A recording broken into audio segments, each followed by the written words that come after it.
అందనిట్లు చెబుతున్నాడు. పూర్వం ఒకప్పుడు నారద మహాముని సకల లోకంలో తిరుగుచు మార్గదేశంన భూలోకంలోకి వచ్చిన వాడయ్యను.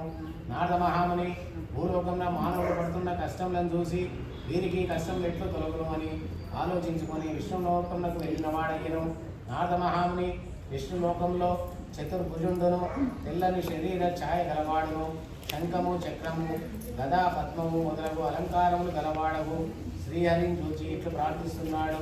ఓ స్వామి, మనస్సుతో ఊహించడం కానీ వాక్కుతో వివరించి చెప్పడం కానీ శక్యము కానీ అతీతమైన రూపం గలవాడ, ఆది మధ్యాంత రహిత నిరుడవయ్యు సుగుణాత్ముడమైనటువంటి ఆది పురుషుడైనటువంటి భక్తుల బాధలు తొలగించినట్టి శ్రీమన్నారాయణ, నీకు భక్తితో నమస్కరించుకున్నాను అని స్తోత్రము చేయగా శ్రీహరి ఆ స్తోత్రమును విని నారద మహామునితో ఇట్లా అంటున్నాడు. ఓ నారద మహాముని, నీవు వచ్చిన కారణమేమిటి? నీవు నీ కోరికను తీర్చేందుకు చెప్పు అనేను. అందులకు నారదుడు శ్రీ మహావిష్ణువుని చూసి, ఓ జగద్రక్షక, భూలోకంన మానవులు నానా యోగులను పుట్టుచు నానా కష్టములు అనుభవించుతున్నారు. వాళ్ళకు ఆ కష్టం ఎట్లు తొలగును? అందులకు ఏదైనా ఉపాయం తెలిపి అనుగ్రహింపని ప్రార్థించినాడు. అందులకు శ్రీహరి ఇట్లు చెబుతున్నాడు, వినండి. ఓ నారద మహాముని, నీవు లోక హితార్థమై చక్కని విషయం అడిగినావు. అందులో ఒక వ్రతము కలదు. అది సత్యనారాయణ స్వామి వ్రతము. ఈ వ్రతమును భక్తి శ్రద్ధలతో ఆచరించిన వారు ఇహలోకమున సకల ఐశ్వర్యములు పొందిన వారై పరమున మోక్షమును పొందుతున్నారు అని అది విని నారదుడు ఇట్లా అడుగుతున్నాడు. ఓ దామోదర, ఆ వ్రతము ఆచరించటం వలన ఏమి ఫలితము కలుగును? ఆ వ్రతము ఎట్లు ఆచరించవలేను? దానిని ఇదివరలో ఎవరెవరు ఆచరించినారు? ఇది అంతయు సవిస్తారంగా నింపవే అని కోరగా అందులకు శ్రీహరి ఇట్లు చెబుతున్నాడు, వినండి. శ్రీ సత్యనారాయణ స్వామి వ్రతము సకల దుఃఖములను నివారణ చేయును, సకల ఐశ్వర్యములు కలగజేయును, సంతానం కలుగును, సర్వత్రా జయప్రదంగా నుండు. ఈ వ్రతము వైశాఖ మాసం నందు కానీ, మాఘ మాసం నందు కానీ, కార్తీక మాసం నందు కానీ, ఒక శుభదినమున కానీ ఆచరించవచ్చును. కష్టములు సంభవించినప్పుడును, దరిద్రంతో బాధపడుచున్నప్పుడును ఈ వ్రతం చేయటం మంచిది. ఏదైనా వివాదం కలిగినప్పుడు కూడా ఈ వ్రతంను ఆచరించినచో అట్టి వివాదమున కూడా తప్పక జయం కలుగునని చెబుతున్నాడు. ఓ నారద మహాముని, ఈ వ్రతమును శక్తి గలవారు ప్రతి నెల ఆచరించవచ్చును, లేదా సంవత్సరంలో కుమారాయణను చేయవచ్చును. ఎవరి శక్త్యానుసారం వారు చేయవచ్చును. శ్రీ సత్యనారాయణ స్వామి వ్రతము పౌర్ణమి తిథి అందు కానీ, ఏకాదశి నాడు కానీ, రవి సంక్రమణ దినమందు కానీ చేయవలేను.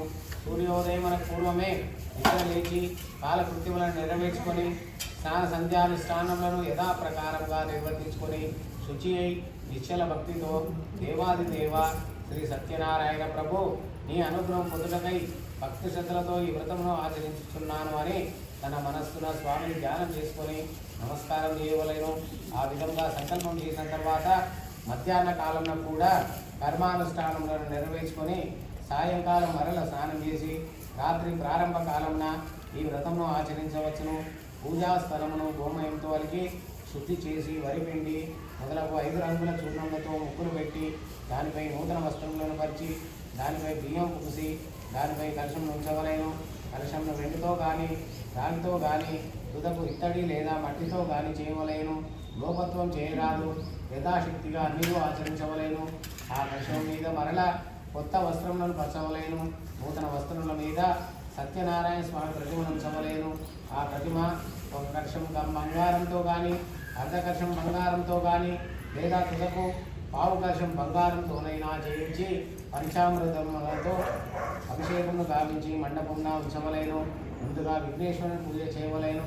తర్వాత లక్ష్మీదేవిని, విష్ణుమూర్తిని, పరమేశ్వరుని, పార్వతిని, సూర్యుడు మొదలగు అనుగ్రహములను, నవగ్రహములను, ఇంద్రాది అష్టదిక్పాలకులను, అధిదేవత ప్రత్యధి దేవతలతో సహా పూజించవలేను.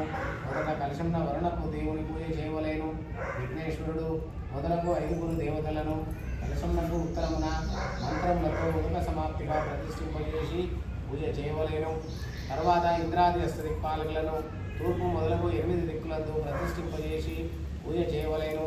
ఇదొక సత్యనారాయణ స్వామి కలశం మీద పూజ చేయవలేను. 4 వర్ణముల వారును, స్త్రీలను, పురుషులను కూడా ఈ వ్రతంలో ఆచరించవచ్చును. బ్రాహ్మణులు కాని వారు పౌరాణికంగానే ఈ వ్రతంను ఆచరించవలేను. తుదకు ఏ దినమునందైనను సాయంకాలము ఈ వ్రతమును ఆచరించవచ్చును. వ్రతమును చేయువారు బ్రాహ్మణులను బంధువులను తెచ్చుకొని వచ్చి చేయవలేను. అరటి పండ్లు, ఆవు నెయ్యి, ఆవు పాలు, గోధుమ నూక, అవి లేనిచో బియ్యము నూక, చక్కెర లేనిచో బెల్లము, ఇవి అన్నీ సమానంగా అనగా షేరుంబావు చొప్పున చేర్చి ప్రసాదమును తయారు చేసి స్వామివారికి ప్రసాదమును తయారు చేయవలేను. ఆ విధంగా నైవేద్యములు జరిగించిన పిమ్మట బ్రాహ్మణులకు యథాశక్తిగా దక్షిణలు ఇచ్చి కథ శ్రద్ధగా విని బంధుమిత్రాదులతోడను బ్రాహ్మణులతోడను కలిపి భోజనం చేయవలేను. సత్యనారాయణ స్వామికి ప్రీతిగా నృత్య గీతాధికములను జరిగించవలేను. ఇది భూలోకమున కలియుగమునందు ఇష్ట కామితార్థములను పడేటకు మిక్కి సులభమైన మార్గమని చెప్పుచున్నాడు. ఇది శ్రీ రమా సహిత సత్యనారాయణ స్వామి వ్రతకథ ప్రథమోధ్యాయ సమాప్త. రమారమణ గోవింద లక్ష్మీరమణ గోవింద. ఓం శ్రీ రమా సహిత సత్యనారాయణ స్వామి దేవతాభ్యో నమః. దాంట్లో అది ఒక దాంట్లో కలిపేది అది అది అవుతుందా? మొత్తం గంట పడుతుంది కదా?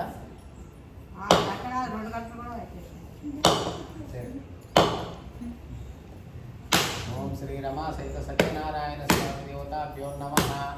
ఓం యా ఫలనీయ ఫలా పుష్పాయాశ పుష్పనే బృహస్పతి ప్రసూత స్థానో ముంచత్వమ సహ.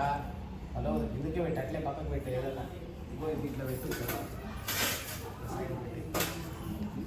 శ్రీ రమా సహిత సత్యనారాయణ స్వామి దేవతాభ్యో నమః. మంగళహారతి.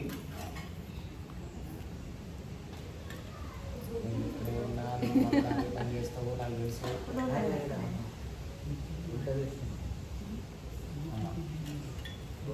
సర్వమంగళ మాంగళ్యే శివే సర్వార్థసాధికే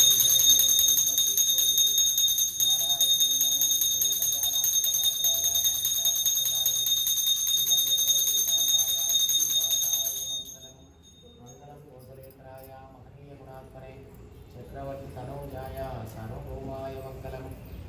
శ్రీ రమా సహిత సత్యనారాయణ స్వామికి లక్ష్మీ వెంకటరమణ గోవింద. శ్రీ రమా సహిత సత్యనారాయణ స్వామి దేవతా వ్రతకథ ద్వితీయోధ్యాయ ప్రారంభ. ఓ మునిశ్రేష్ఠులారా, పూర్వము ఈ వ్రతము ఆచరించిన వారి కథ చెప్పుతున్నాను వినండి. పూర్వము కాశీనగమున ఒక బ్రాహ్మణుడు ఉండేవాడు. అతడు మిగుల దరిద్రత వచ్చే అన్న వస్త్రం లేక ఆకలిచే బాధపడుచు ప్రతి ఇల్లును తిరుగుచుండేవాడు. భగవానుడు బ్రాహ్మణ ప్రియుడు కావున ఆ బ్రాహ్మణుడు ఆ విధంగా దుర్భరమైన కష్టములను అనుభవించినంత చూసి తాను ఒక వృద్ధ బ్రాహ్మణ రూపమును పొందినవాడై ఆ బీద బ్రాహ్మణులకు ఎదురుగా పోయి బ్రాహ్మణుడా, నీవు వేద విధుండవై ఉండియు ఇట్లు దరిద్రము అనుభవించుతూ తిరుగుచుంటివేమని అడిగినాడు.